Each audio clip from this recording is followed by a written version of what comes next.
Theory of relativity. इस सिद्धांत को दुनिया के सबसे महान वैज्ञानिकों में से एक सर एल्बर्ट आइंस्टाइन ने दिया था। थियोरी ऑफ रिलेटिविटी को हम हिंदी में सापेक्षता का सिद्धांत भी कहते हैं। यह थियोरी हमें space time, light, time travel जैसी कई चीजों के बारे में बताती है।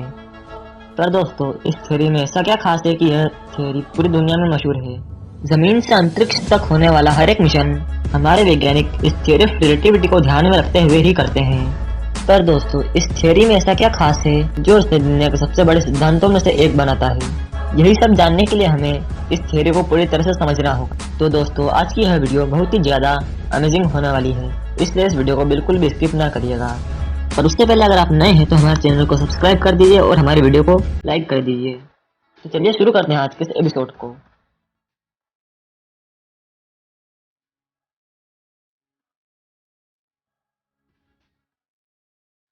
हे फ्रेंड्स, आप देख रहे हैं साइंस टीवी यूट्यूब चैनल। और सबसे पहले मैं आपको बता दूं कि आइंस्टाइन की यह थ्योरी दो पार्ट्स में डिवाइडेड है। एक है स्पेशल थ्योरी ऑफ रिलेटिविटी और दूसरी है जनरल थ्योरी ऑफ रिलेटिविटी। पहले जानते हैं स्पेशल थ्योरी ऑफ रिलेटिविटी के बारे में। इस दुनिया में दो फ्रेम ऑफ रेफरेंस हैं। एक है इनर्शियल फ्रेम ऑफ रेफरेंस और दूसरा है non inertial frame of reference. जब कोई बॉडी या ऑब्जेक्ट किसी भी सिचुएशन में एक ही निश्चित स्पीड से ट्रेवल कर रही है तो इसे इनर्शियल फ्रेम ऑफ रेफरेंस कहते हैं। यहाँ पर स्पीड हमेशा कांस्टेंट रहती है।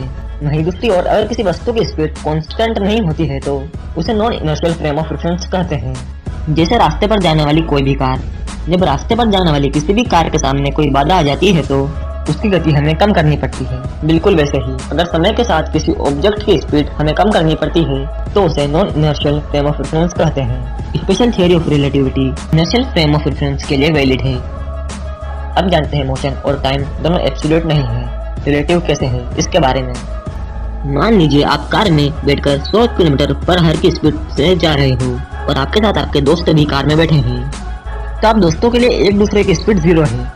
वहीं मान लीजिए कि रास्ते में कोई ट्रैफिक हवलदार खड़ा है, उसके हिसाब से आपकी स्पीड 100 किलोमीटर पर हार ही होगी। अब मान लीजिए कि आपके सामने से एक कार आ रही है जिसकी स्पीड भी 100 किलोमीटर पर हार ही है, पर चूंकि आपकी कार की स्पीड भी 100 किलोमीटर पर हार ही है तो आपको ऐसा लगेगा कि सामने से आने वाली कार की स्पीड 200 किलोमीटर पर हार है। तो इससे हमें पता चलता है कि मोशन यानी स्पीड रिलेटिव होती है। अब जानते हैं टाइम कैसे रिलेटिव होता है। 18वीं शताब्दी तक हमें यह पता चल चुका था कि लाइट की स्पीड कांस्टेंट होती है, यह किसी भी सिचुएशन में चेंज नहीं होती। और यह भी तय था कि प्रकाश इस यूनिवर्स में सबसे तेज है और कोई भी ऑब्जेक्ट प्रकाश से तेज नहीं चल सकता। दोस्तों, अगर आप जानना चाहते हैं कि प्रकाश ही इस यूनिवर्स में सबसे तेज क्यों है और कोई भी चीज प्रकाश से तेज क्यों नहीं चल सकती, तो इस टॉपिक पे मैंने पहले ही एक वीडियो बना दी है, आप मेरे चैनल पर जाकर देख सकते हैं। मैं इस वीडियो की लिंक डिस्क्रिप्शन में या फिर आई बटन पर दे दूंगा, तो आप वहां से जाकर उस वीडियो को देख लीजिएगा। तो दोस्तों, अगर प्रकाश ही इस यूनिवर्स में सबसे तेज है और कोई भी ऑब्जेक्ट प्रकाश से तेज नहीं चल सकता, अगर हम इस बात को ध्यान में रखकर इमेजिन करें कि एक स्पेसक्राफ्ट स्पेस में लाइट की स्पीड से चल रहा है और उस स्पेसक्राफ्ट की एक लाइट भी लगी हुई है, तो इस कंडीशन में अगर हम उस स्पेसक्राफ्ट की स्पीड और लाइट की स्पीड को मिलाकर हिसाब लगा लें तो यह गति प्रकाश की गति से दुगुनी हो जाएगी।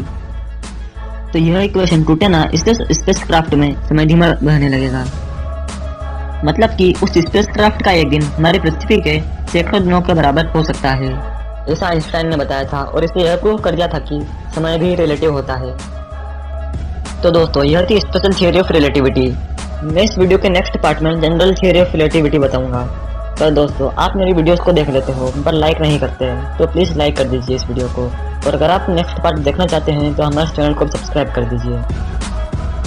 मैं अगले 2 से 3 दिनों में इस वीडियो का नेक्स्ट पार्ट डाल दूंगा। अगर तुम लोग नए हो तो सब्सक्राइब करो, वो जो लाल वाला बटन है उस पर फूट फेंक के मारो या फिर मोमबत्ती, मुझे नहीं पता, बस क्लिक हो जाना चाहिए। तो दोस्तों, अब तो कैरी मिनाटी ने भी सब्सक्राइब करने का बोल दिया है, तो प्लीज सब्सक्राइब कर दो।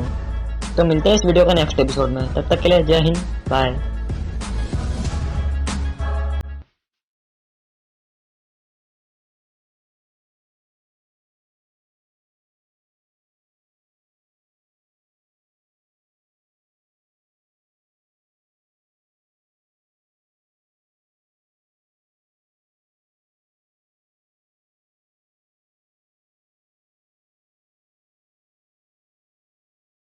दोस्तों, स्वागत है आप सभी का हमारे थियोरी ऑफ रिलेटिविटी के सेकंड पार्ट में। हमने थियोरी ऑफ रिलेटिविटी के फर्स्ट पार्ट में स्पेशल थियोरी ऑफ रिलेटिविटी जानी थी। अगर आपने वो फर्स्ट पार्ट नहीं देखा तो आप आई बटन पर क्लिक करके देख सकते हो। हमने इस वीडियो के पिछले पार्ट में स्पेशल थियरी ऑफ रिलेटिविटी समझी थी और इस पार्ट में हम जनरल थियरी ऑफ रिलेटिविटी के बारे में जानेंगे। तो आइए दोस्तों शुरू करते हैं थियरी ऑफ रिलेटिविटी के सेकंड पार्ट के इस एपिसोड को।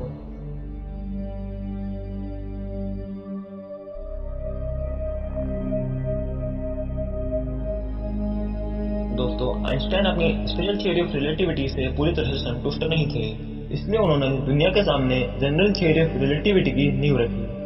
वह इससे यह बताना चाहते थे कि ग्रेविटी का समय पर क्या असर होता है। दोस्तों, आइंस्टाइन ने अपने पहले ही एक एक्सपेरिमेंट में साबित करके बता दिया था कि ग्रेविटी यानी कि एक्सीलरेशन ही होती है। अब न्यूटन ने बताया था कि पृथ्वी सूर्य का चक्कर ग्रेविटी के कारण ही लगाती है, क्योंकि एक ग्रेविटेशनल बॉडी दूसरी ग्रेविटेशनल बॉडी के ऊपर असर डालती है और उसे अपनी ओर खींचती है। पर आइंस्टाइन ने जनरल थियरी ऑफ रिलेटिविटी से न्यूटन को गलत साबित करते हुए कहा, पृथ्वी सूरज के चक्कर ग्रेविटी की वजह से नहीं, बल्कि ग्रेविटी की वजह से स्पेस टाइम में आए हुए कर्व की वजह से लगाती है और इसी वजह से बाकी ग्रह भी सूरज का चक्कर लगाते हैं। आइंस्टाइन ने सबसे पहले स्पेस टाइम की थ्योरी की नींव रखते हुए कहा, ग्रेविटी समय पर असर डालती है, मतलब जिस भी ऑब्जेक्ट की ग्रेविटी होगी उसके लिए समय धीमा चलेगा और स्पेस में समय फास्ट चलेगा। तो दोस्तों, ग्रेविटी स्पेस में एक तरह का भार पैदा करती है और इसी वजह से वह ज्यादा भार के किसी भी ऑब्जेक्ट के चक्कर लगाती है।